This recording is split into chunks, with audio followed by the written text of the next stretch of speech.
Hola a todos y bienvenidos a nuestra clase de hoy en YouTube. Vamos a sumergirnos en un tema esencial para entender el derecho penal, sus principios constitucionales. ¿Por qué son tan importantes estos principios? Bueno, porque actúan como límites fundamentales a la potestad punitiva del Estado, lo que llamamos el ius puniendi.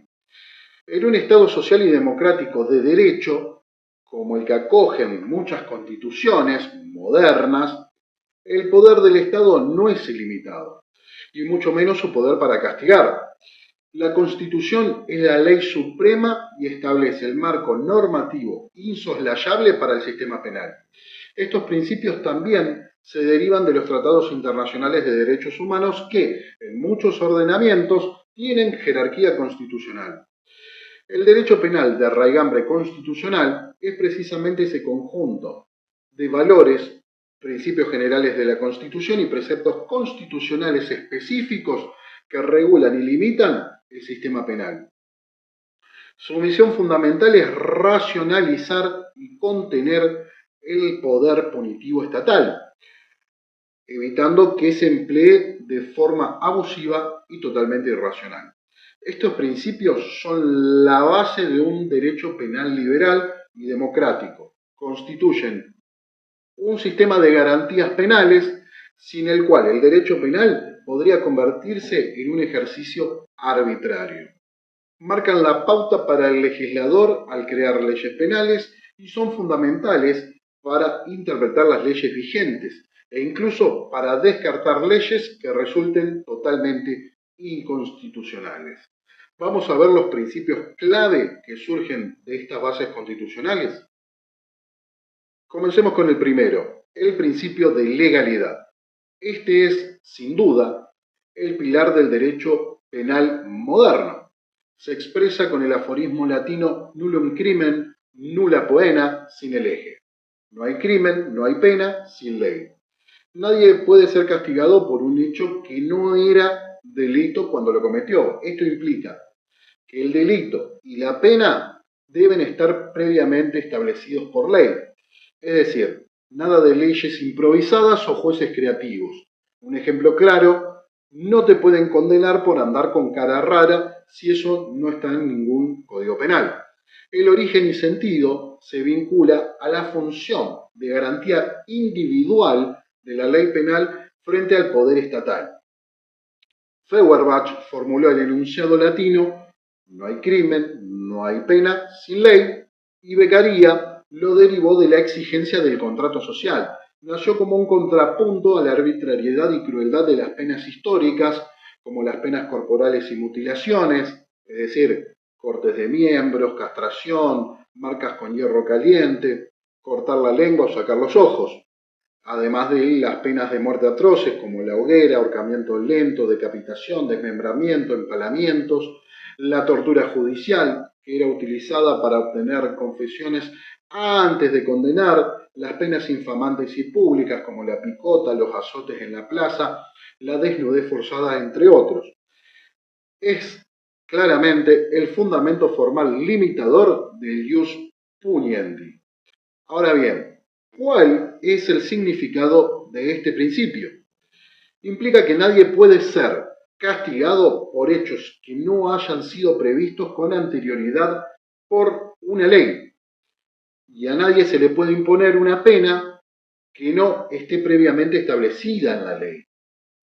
El razonamiento judicial para estimar si alguien puede ser castigado debe indispensablemente comenzar por la ley y sin salirse de ella. Veamos las garantías del principio de legalidad. Para que este principio se cumpla efectivamente, la ley penal debe cumplir ciertas exigencias. La ley penal debe ser escrita, es decir, la ley formal, la ley penal emanada del Congreso de la Nación, es la única fuente del derecho penal.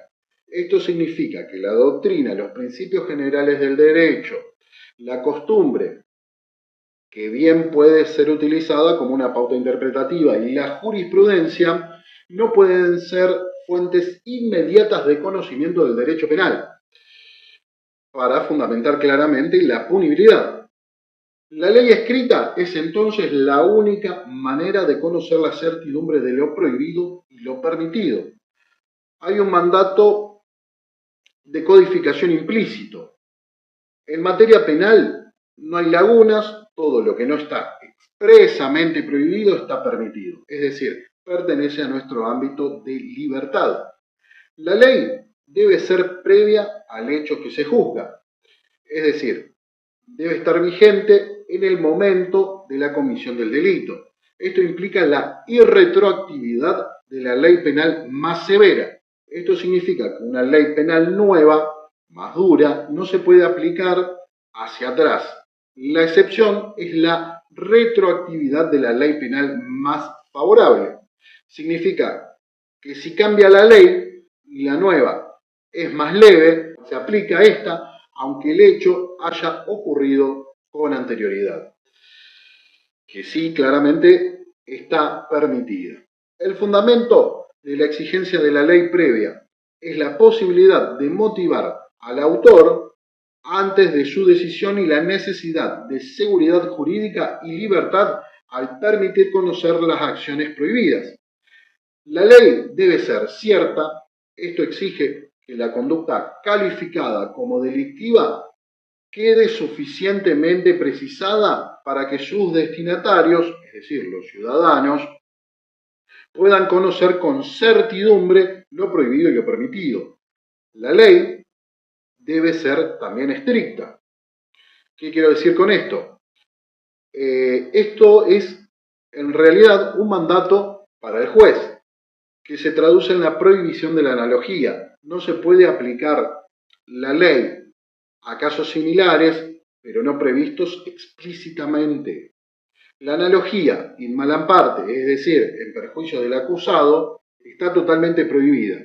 Admitir la analogía sería suplantar la voluntad de la ley por la del juez. En cuanto a la base constitucional del principio de legalidad, se consagran los artículos 18 y 19 de la Constitución Nacional Argentina y en tratados internacionales con jerarquía constitucional como el artículo 9 de la Convención Americana de Derechos Humanos, el artículo 9 del Pacto Internacional de Derechos Civiles y Políticos y el artículo 11.2 de la Declaración Universal de Derechos Humanos.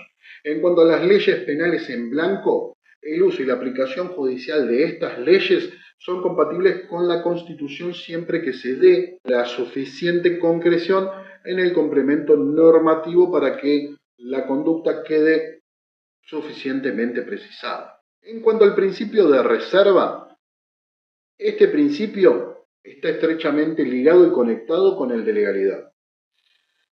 El Estado no puede meterse en la vida privada si no afecta a terceros. Un ejemplo de esto, el consumo personal de drogas en tu casa sin dañar a nadie no puede ser un delito. Este principio protege la intimidad y la libertad. Base constitucional de esto, bueno, su fundamento está en el segundo párrafo del artículo 19 de la Constitución Nacional.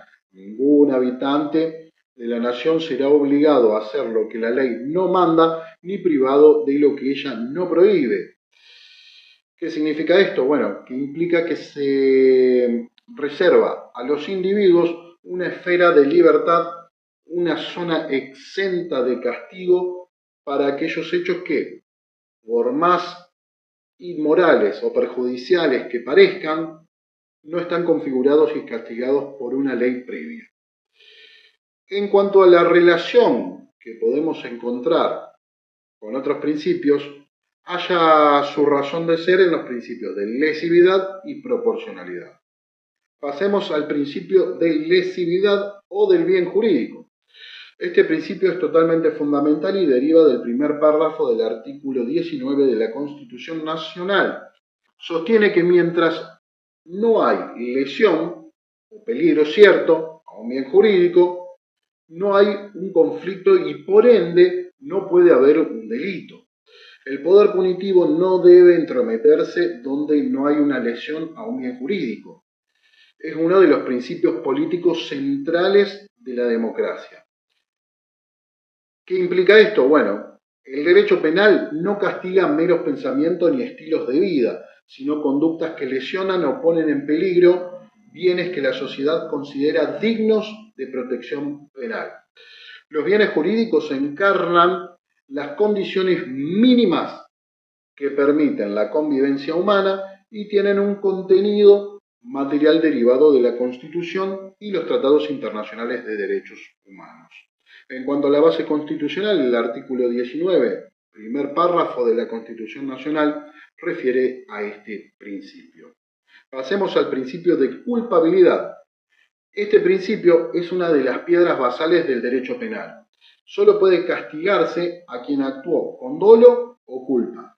No se castigan pensamientos, ni intenciones sospechosas, ni condiciones personales. No es delito ser pobre, tatuado, adicto o llevar gorra. Solo cuentan los hechos punibles comprobados. La base constitucional de esto se funda en el derecho al libre desarrollo de la personalidad y la dignidad de la persona. Se considera una base constitucional en Argentina y se vincula a los tratados como el artículo 26 de la Declaración Americana de Derechos Humanos y el artículo 11 de la Declaración Universal. En cuanto a la significación, la pena debe fundamentarse en la culpabilidad del autor. Esto implica que la responsabilidad penal se basa en el dolo o la culpa y nunca en la responsabilidad objetiva. Esto es importantísimo porque la responsabilidad por el mero resultado, sin considerar la actitud interna del autor, no se tiene en cuenta. Excluye la imputación por mera causación. Es un concepto central para un sistema punitivo compatible con un Estado constitucional de derecho. En cuanto a su función, es uno de los principios constructivos que limita el poder penal del Estado. Ahora bien, pasemos a los principios derivados del Estado democrático. Un Estado democrático exige que el derecho penal tenga un contenido respetuoso de los derechos derivados de la dignidad humana, la igualdad y la participación en la vida social. Bajo esta luz se fundamentan principios como el de humanidad, el de culpabilidad, el de proporcionalidad y el de resocialización. En cuanto al principio de humanidad, busca la humanización de las penas. La ejecución de las penas privativas de libertad deben respetar este principio. Se vincula a la idea de que el Estado no puede convertir a las personas en un instrumento para fines que le resulten totalmente ajenos. En Argentina se relaciona con el artículo 18 de la Constitución Nacional que dice que las cárceles serán sanas y limpias para seguridad y no para castigo de los reos. Además, está prohibido torturar, humillar y tratar con crueldad. Es decir, la pena debe respetar la dignidad humana. No se permiten castigos corporales, torturas, ni penas totalmente inhumanas como encerrarte de por vida sin revisión. Aunque hayas cometido un delito grave, seguís siendo persona. Pasemos al principio de proporcionalidad. Este principio exige que la pena sea proporcional a la gravedad del hecho cometido. La respuesta punitiva del Estado debe ser equilibrada en relación a la afectación al bien jurídico, haya su razón de ser en los principios de lesividad y las normas constitucionales que lo fundamentan. Se menciona como un límite al poder punitivo. La pena debe tener relación con la gravedad del delito. No puede ser lo mismo robar un celular que cometer un homicidio. La justicia debe castigar, pero con equilibrio. El principio de resocialización, que orienta la individualización de la pena en la fase penitenciaria hacia la resocialización del condenado. Ese principio también es importante. En estos principios derivados del Estado democrático podemos observar claramente y con nitidez, como mencioné anteriormente, el respeto por la dignidad humana, la igualdad y la participación en la vida social. Pasemos al principio de mínima suficiencia, o mejor conocido como intervención mínima también. Este principio considera al derecho penal como un recurso totalmente extremo. El derecho penal es la última opción. Es decir, si un conflicto puede resolverse con otras ramas del derecho, como civil, administrativo, no se justifica el castigo penal. ¿Cuál es el significado de esto? Bueno, el derecho penal es solo uno de los medios de control social, siendo claramente el más grave. Debe ser la última ratio, es decir, el último recurso, aplicándose solamente cuando otros medios menos lesivos han fracasado. De este principio derivan otros, a los que podemos denominar subprincipios, como el de subsidiariedad y el de fragmentariedad. El de subsidiariedad implica que primero deben preferirse medios desprovistos de sanción como una adecuada política social. Luego, sanciones no penales como civiles administrativas y solo cuando estos fallen, recurrir al derecho penal. El de fragmentariedad implica que el derecho penal solo debe castigar las conductas más graves que afectan bienes jurídicos esenciales. La base de esto halla su razón de ser en los principios de lesividad y proporcionalidad y en las normas constitucionales que claramente lo fundamentan. Otros principios relevantes podemos mencionar el principio de judicialidad, mencionado como un carácter del derecho penal más que nada. Implica que la imposición de penas y medidas de seguridad es claramente una función reservada a los órganos judiciales, garantizando un proceso reglado. A ver, la fuerza de convicción de las decisiones depende del principio de legalidad aplicado por los tribunales. Esto es lo que quiere decir el principio de judicialidad. En cuanto al principio non bis in idem, este principio prohíbe juzgar o castigar dos veces a la misma persona por el mismo hecho. Luego tenemos el principio de personalidad de la pena, es decir, cada quien responde por sus propios actos. No se puede castigar a alguien por lo que hizo su hijo, su pareja, su jefe. Tampoco por pertenecer a una familia peligrosa o ser amigo de un delincuente. Luego tenemos el principio de juez natural. Solo te puede juzgar un juez independiente, imparcial y ya establecido por ley. Nada de tribunales de excepción ni jueces elegidos para castigarte pura y exclusivamente a vos. Esto protege tu derecho a un juicio justo. Luego tenemos el principio de irretroactividad penal y ley más benigna, que algo de esto ya he mencionado. Es decir, no se aplica una ley penal hacia el pasado. Pero si sale una nueva ley más favorable, como lo expliqué anteriormente, se aplica aunque el hecho sea anterior. Un ejemplo de esto, si te condenaron con 5 años y después la ley baja a 3 años, te beneficias. Otro principio importante es el principio de inocencia, es decir, sos inocente hasta que se demuestre lo contrario con una sentencia firme. Esto significa que no pueden tratarte como culpable durante el proceso. Medidas como la prisión preventiva deben ser totalmente excepcionales, ténganlo siempre en cuenta. En cuanto al principio indubio pro reo, si hay dudas sobre los hechos o la interpretación de la ley, se debe favorecer al imputado. En el derecho penal, las condenas se basan en certezas, no en sospechas. En resumen, el derecho penal, en el marco de un Estado constitucional, se cimenta sobre un conjunto de garantías consagradas en los máximos niveles normativos derivadas de la Constitución Nacional y los tratados de derechos humanos. Los principios de legalidad, lesividad y culpabilidad son considerados las piedras basales a los que se suman otros como el de reserva, proporcionalidad, humanidad, resocialización y mínima intervención. Estos principios actúan como límites esenciales al ius puniendi del Estado, asegurando que el poder punitivo se ejerza de forma racional y contenida. Guían la creación, interpretación y aplicación de la ley penal, buscando siempre la protección de los bienes jurídicos y el respeto por la dignidad humana, que es fundamental. Espero que esta explicación les haya sido útil para entender cómo nuestra Constitución y los derechos humanos moldean y limitan el derecho penal.